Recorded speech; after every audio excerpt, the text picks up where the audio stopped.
கிறிஸ்து பிறப்பு காலம் ஜனவரி மாதம் 2ஆம் தேதி வியாழக்கிழமை. முதல் வாசகம். திருத்தூதர் யோவான் எழுதிய முதல் திருமுகத்திலிருந்து வாசகம். அதிகாரம் 2, இறை வசனங்கள் 22 28 வரை. அன்புக்குரியவர்களே, இயேசு மெசியா அல்ல என்று மறுப்போரை தவிர வேறு யார் பொய்யர்? தந்தையையும் மகனையும் மறுப்போர்தாம் எதிர்கிறிஸ்தவர்கள். மகனை மறுதலிப்போர் தந்தையை ஏற்றுக்கொள்வதில்லை. மகனை ஏற்று அறிக்கையிடுவோர் தந்தையையும் ஏற்றுக்கொள்கின்றனர். தொடக்கத்திலிருந்து நீங்கள் கேட்டறிந்தது உங்களுக்குள் நிலைத்திருக்கட்டும். தொடக்கத்திலிருந்து நீங்கள் கேட்டறிந்தது உங்களுக்குள் நிலைத்திருந்தால் நீங்கள் மகனுடனும் தந்தையுடனும் இணைந்திருப்பீர்கள்.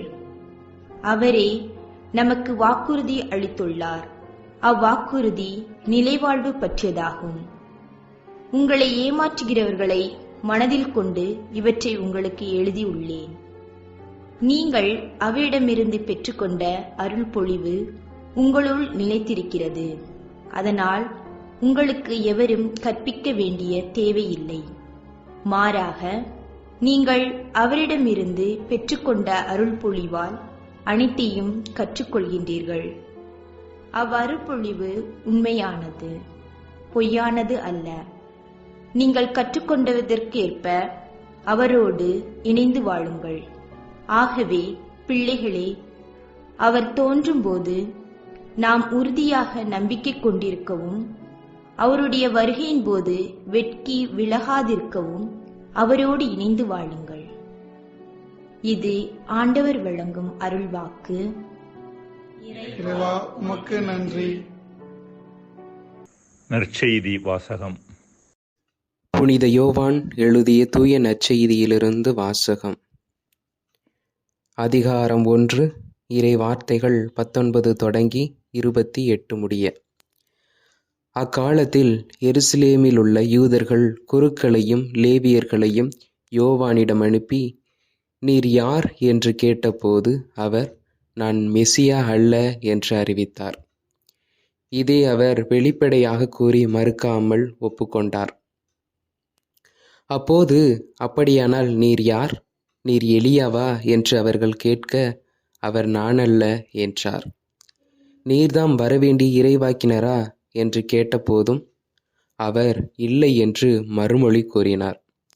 அவர்கள் அவரிடம், நீர் யார்?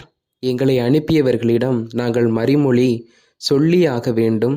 எனவே உம்மை பற்றி என்ன சொல்கிறீர் என்று கேட்டார்கள்.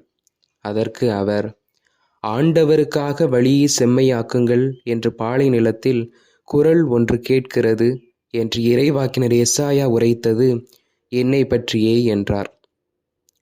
பரிசேயரால் அனுப்பப்பட்ட அவர்கள் அவரிடம், நீர் மெசியாவோ எலியாவோ வரவேண்டிய இறைவாக்கினரோ அல்லவென்றால் ஏன் திருமுழுக்கு கொடுக்கிறீர் என்று கேட்டார்கள். யோவான் அவர்களிடம், நான் தண்ணீரால் திருமுழுக்கு கொடுக்கிறேன். நீங்கள் அறியாத ஒருவர் உங்களிடையே நிற்கிறார். அவர் எனக்கு பின் வருபவர். அவருடைய மிதியடி வாரை அவிழ்க்க கூட எனக்கு தகுதியில்லை என்றார்.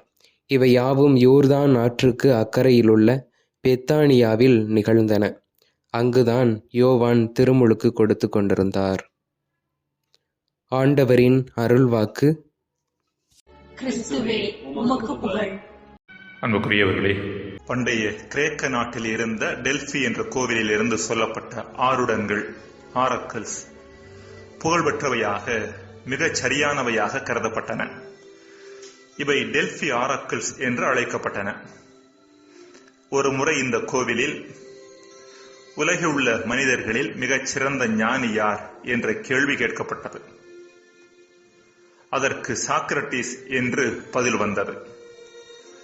சாக்ரட்டிஸ் உயிரோடு இருந்த நேரம் அது. டெல்பி ஆரக்கிள் குறித்து சாக்ரட்டிஸிடம் சொல்லப்பட்ட போது அவர், இதை கேட்டால் எனக்கு சிரிப்புத்தான் வருகிறது. காரணம், எனக்கு தெரிந்ததெல்லாம் எனக்கு எதுவும் தெரியாதது என்பதுதான் என்று பதில் தந்தாராம். I know that I do not know. இது குறித்து டெல்பி ஆலயத்தில் மீண்டும் கேள்வி கேட்கப்பட்ட போது அவர் ஞானி என்று கருதப்படுவதற்கு அதுதான் காரணம் என்று பதில் வந்ததாம்.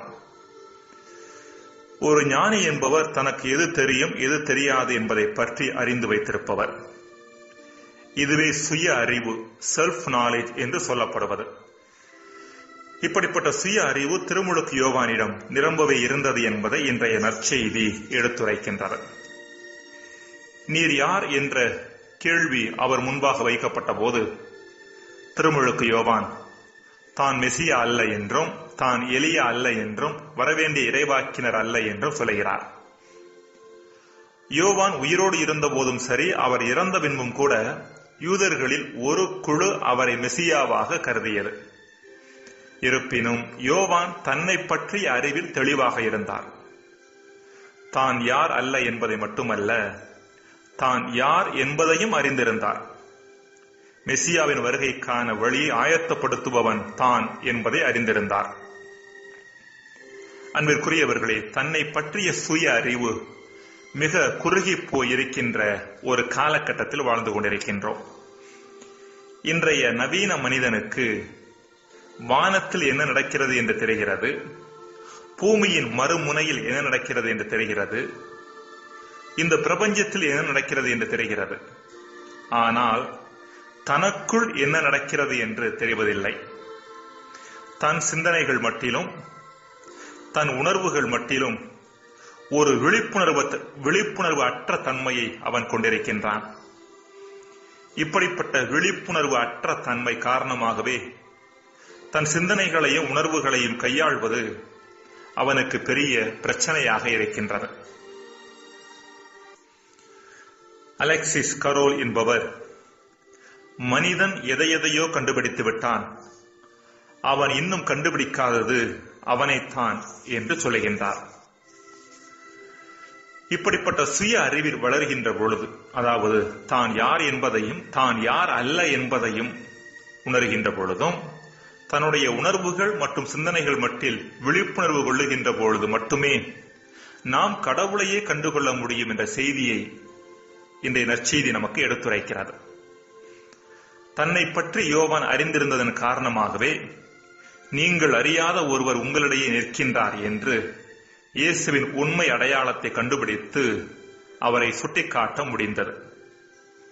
புனித அகுஸ்தீனார் இவ்வாறு சொல்லுகின்றார்: நான் கடவுளையும் பிறரையும் அறிந்து கொள்ள முயற்சி செய்தேன், ஆனால் அதில் நான் வெற்றியடையவில்லை. நான் என்னை அறிய முயற்சி செய்தேன், என்னை கண்டுகொண்டது மட்டுமல்லாமல் கடவுளையும் கண்டுகொண்டேன், பிறரையும் கண்டுகொண்டேன். ஜெபம். இறைவா, என்னை பற்றிய சுய அறிவில் வளர நேரம் ஒதுக்கவும், அதற்குரிய சரியான வழிமுறைகளை மேற்கொள்ளவும் வரம் தாரும். ஆமேன்.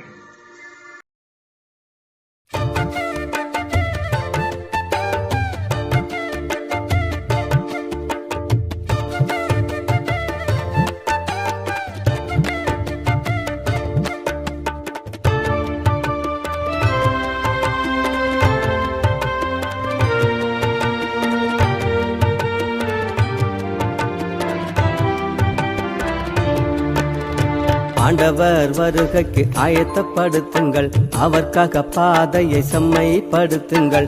ஆண்டவர் வருகைக்கு ஆயத்தப்படுத்துங்கள், அவர்க்காக பாதையை செம்மைப்படுத்துங்கள் என்றொரு முழக்கம் கேட்டதே, என்றொரு முழக்கம் கேட்டதே, வறண்ட நிலத்தில் இருந்து முழக்கம் கேட்டதே. ஆண்டவர் வருகைக்கு ஆயத்தப்படுத்துங்கள், அவர்க்காக பாதையை செம்மைப்படுத்துங்கள்.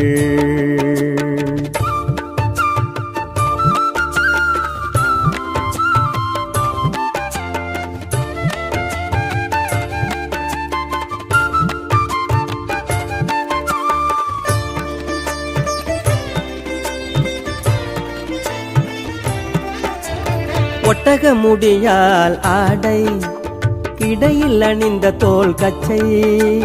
ஒட்டக முடியால் ஆடை, இடையில் அணிந்த தோல் கச்சை.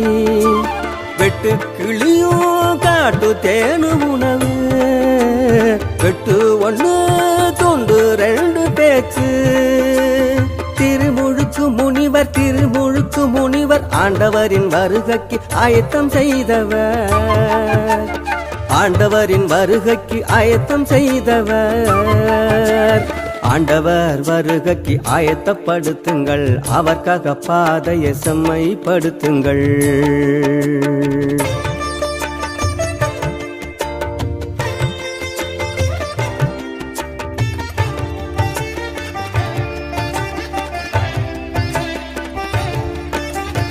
எருசலேம் யூதேய பகுதி, யோர்தானை அடுத்த மக்கள்.